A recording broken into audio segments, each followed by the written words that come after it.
죠? 서울 중랑구갑의 서영교 의원입니다. 이게 그 문건이죠?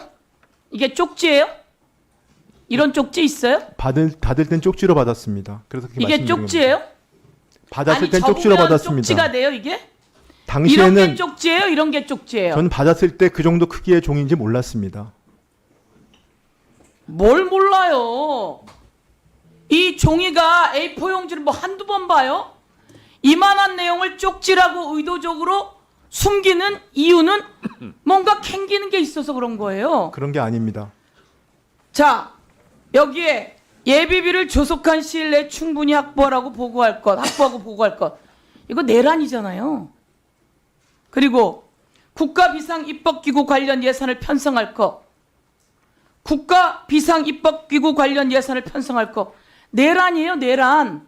그럼 내란이라고 고발을 해야지. 그리고 나서 내란이라고 바로 고발하고 온 세상에 알려야 되는 거 아니에요? 그런데 이걸 가지고 나중에 쪽지라고 얘기해요? 윤인대 차관 이게 쪽지예요? 쪽지예요?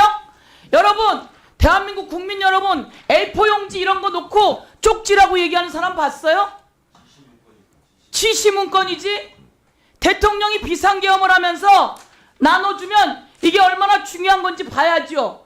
그리고 이거 안 됩니다 라고 얘기하고 나와서 이거 고발해야죠. 그리고서는 나와서 저는 반대했는데 이렇게만 얘기한다고 돼요? 두 번째, 지금 막 속보가 떴어요. 윤석열 용산 대통령실 싹 다 압수수색이에요. 아시겠어요, 법무부 차관? 지금 관저 전부 다 압수수색이에요. 그런데 안감한 압수수색 영장을 검찰청에서 반려했다는 거예요. 이렇게 내란을 계속 동조해도 되겠어요? 세상이 안 변할 것 같아요? 세상 변합니다. 그래서 이 내용 다 알고 예비비 준비하려고 했던 최상목 관련해서 우리가 탄핵해야 된다는 거예요.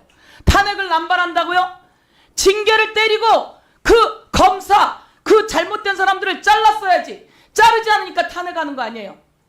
그렇게 해서 탄핵했음에도 불구하고 제대로 변화하지 않으니까 끝내 누가 탄핵된 겁니까?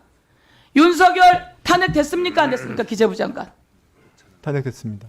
윤석열 파면됐습니까? 그렇습니다. 대한민국 대통령이 파면됐어요. 거기에 경제수석이 누구였어요? 대통령 시절에. 제가 경제수석이었습니다. 최상목이에요. 그리고 파면될 때 기획재정부 장관이 누구예요?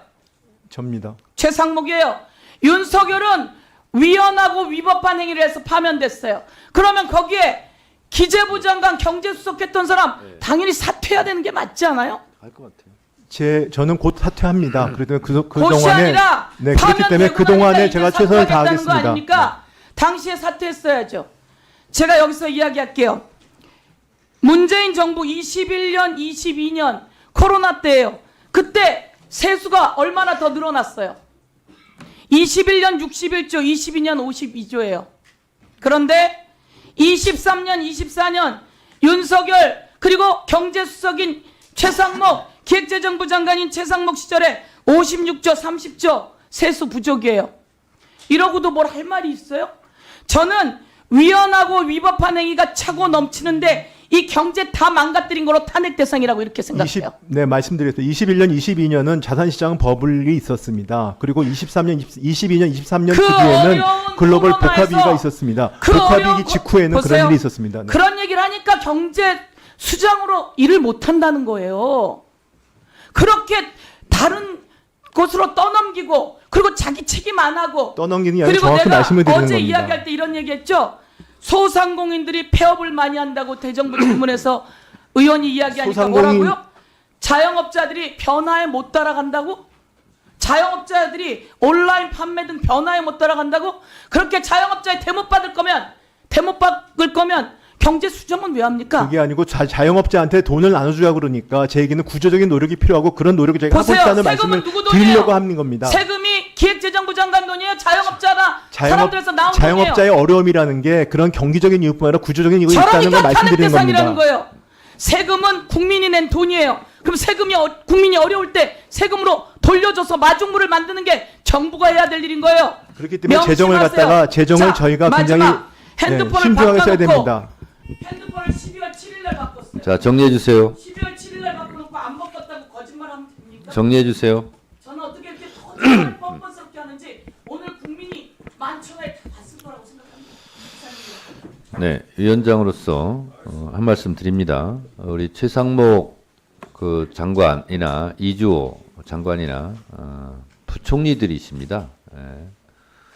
저는 아까 최상목 우리 장관께서 비상계엄에 대해서 반대했다 이렇게 말씀하셨어요.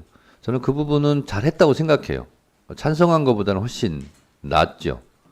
저는 그런데 이런 12.3 비상계엄, 이런 내란 사태, 그리고 대통령이 탄핵되는 사태가 있었어요. 그러면 최소한 어떤 자리라도 이런 부분은 잘못됐고 국민들께 죄송합니다 라는 자세가 늘상 있어야 된다고 생각해요. 국민들께 잘못했다고 용서를 구하는 것이 10번, 100번, 저는 많으면 많을수록 좋다고 생각해요. 이로 인해서 피해받고 상처받은 분들이 국민들이기 때문에. 그래서 용서는 피해자들이 하는 거고요. 사과는 가해자들이 하는 겁니다. 저는 그런 자세가 있었으면 좋겠다는 아쉬움이 크고요. 그리고 당사자인 윤석열 전 대통령도 지금 같은 태도가 아니라 정말 죄송하다 잘못했다 그러면 말 한마디에 천냥빚을 갚는다는 우리나라 속담이 있지 않습니까?